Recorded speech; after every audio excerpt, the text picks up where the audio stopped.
izin memperkenalkan diri. Nama Nilu Putu Amelia Sari, NIM 2027059, kelas 2A. Di sini saya akan mempraktikkan video pemeriksaan fisik sistem kardiovaskuler atau jantung. Di sini adapun alat yang perlu kita persiapkan. Di sini ada stetoskop, ada 2 buah penggaris, ada handscoon, ada hand sanitizer, dan di sini ada bengkok. Siang adik. Siang sus. Bagaimana keadaan adik hari ini? Apakah adik masih merasa sesak? Masih sedikit sus. Hari ini kakak suster akan melakukan pemeriksaan fisik sistem kardiovaskuler, yaitu pemeriksaan fisik pada jantung adik untuk mengetahui bagaimana kondisi dari jantung adik. Apakah adik bersedia? Bersedia sus. Baik, jika adik bersedia, di sini kakak suster akan mencuci tangan terlebih dahulu dan memakai handscoon. Baik, di sini kita akan mencuci tangan 6 langkah menggunakan hand sanitizer.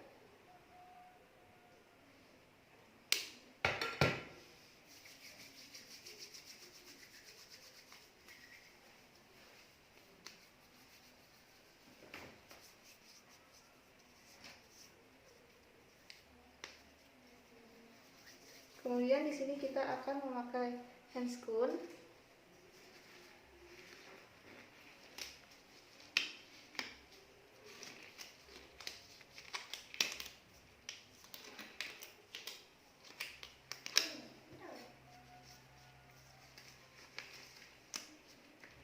Ya.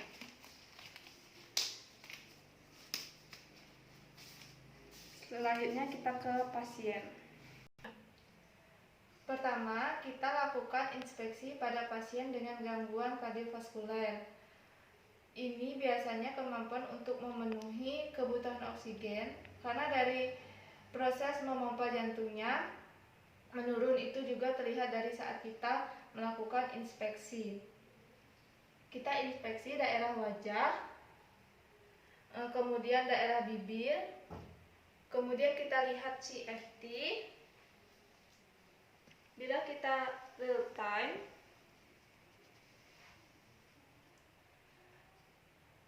kemudian kita lepas, apakah ada pengembalian darah ke perifer, baik atau tidak. Jika pengembaliannya lebih dari 2 atau 3 detik, berarti pasien mengalami masalah di fungsi perifernya. Kemudian kita lihat peningkatan tekanan di vena jugularisnya. Di vena jugularis di leher pasien. Pasien suruh nengok ke sebelah kiri. Adik, nengok sebelah kiri ya. Nah, di sini apakah ada tekanan yang berlebih di bagian vena jugularisnya? Biasanya kalau pasien akan mengalami gagal jantung kanan, itu akan terlihat sangat jelas pembesaran atau peningkatan di bagian vena jugularisnya. Di sini untuk melihat peninggian dari vena jugularis, di sini kita menggunakan 2 penggaris. Di sini kita ukur, kita taruh salah satu penggaris itu di bagian Angel of Lewis. Di sini Angel of Lewis. Ini kita taruh salah satu bagian penggaris. Kemudian kita lihat peninggiannya itu secara vertikal.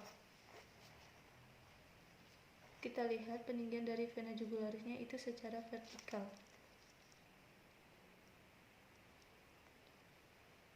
Apakah ada peninggian atau tidak di vena jugularis?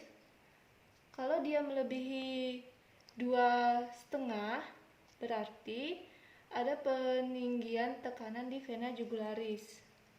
Sini kita lihat.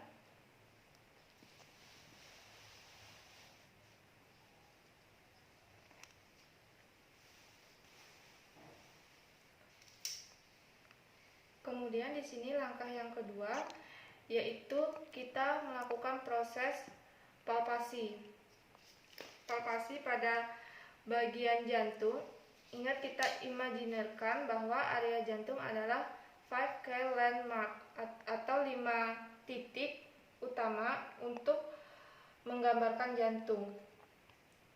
Jadi ada interkosta 2 kanan dan kiri. Di sini terdapat interkosta 2 kanan dan kiri. Kemudian terdapat apex. Apex itu ada di mid clavicular, di sini mid clavicular, dan di sini apex. Apex ini di interkosta 5. Kemudian ke bagian dikit, di sini ada epigastrium.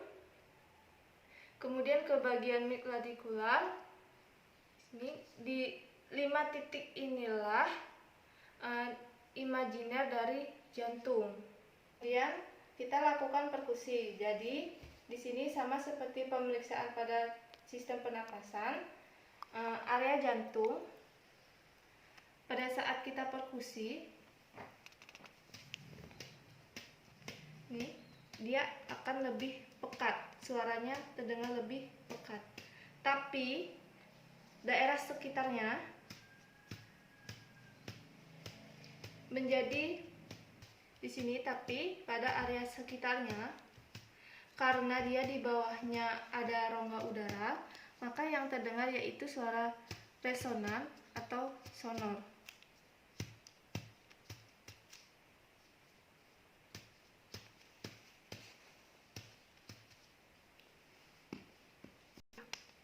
Kalau terjadi pembesaran jantung berarti ada kardiomegali. Kemudian di sini tahap yang keempat yaitu kita melakukan auskultasi. Kemudian kita lakukan auskultasi. Suara jantung normal itu suara jantung 1 dan suara jantung 2. Apa itu suara jantung 1? Suara jantung 1 itu ditimbulkan karena terjadinya penutupan katup mitral dan katup triskupit. Penutupan katup mitral dan triskupit itu saat terjadi pada proses awal sistol. Nah, kalau suara jantung 2 itu saat menutupnya katup aorta dan katup pulmonal. Itu adalah periode awal dari sistol. Pada saat melakukan auskultasi, suara jantung 1 itu akan terdengar lebih keras di bagian apex daripada suara jantung 2. Tapi ketika kita auskultasi pada bagian basal atau bagian bawah jantung, ini yang terdengar suara S2-nya lebih kuat daripada suara S1 karena bagian basal ada katup pulmoner dan katup aorta. Kalau bagian bawah di sini itu adalah bagian dari katup mitral dan katup triskupit. Jadi nanti akan terdengar suara jantung 1 itu loop dan suara jantung 2 itu dup. Jadi nanti loop dup, loop dup.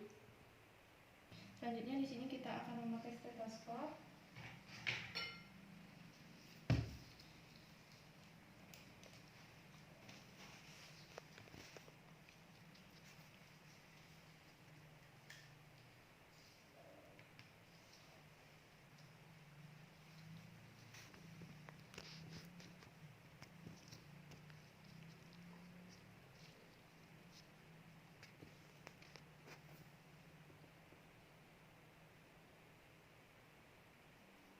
Di sini suara jantung 1 itu lebih keras daripada suara jantung 2.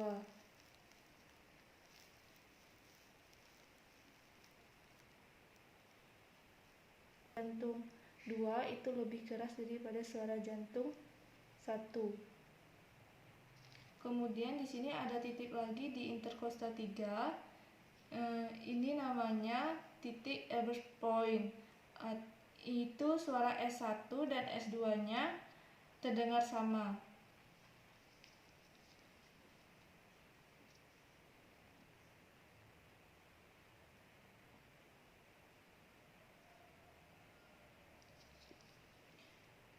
Pernyataan antara loop dup itu sama dari titik Ebers point tersebut.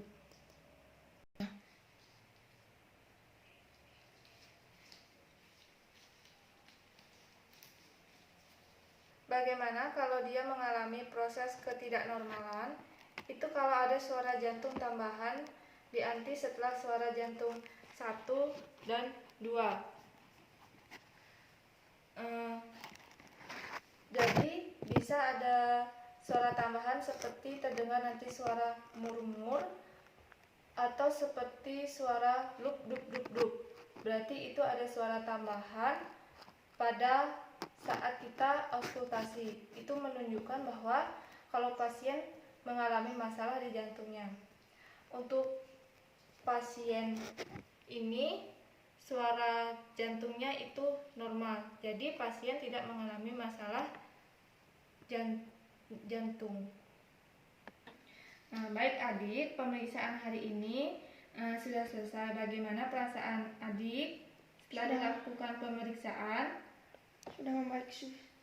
Baik. Nanti sekitar jam 4 sore kakak suster akan kembali ke ruangan adik lagi untuk memberikan obat. Jika nanti adik perlu apa-apa, adik bisa mencet bel yang ada di belakang. Baik, sekiranya pemeriksaan hari ini sudah cukup. Sekian, terima kasih.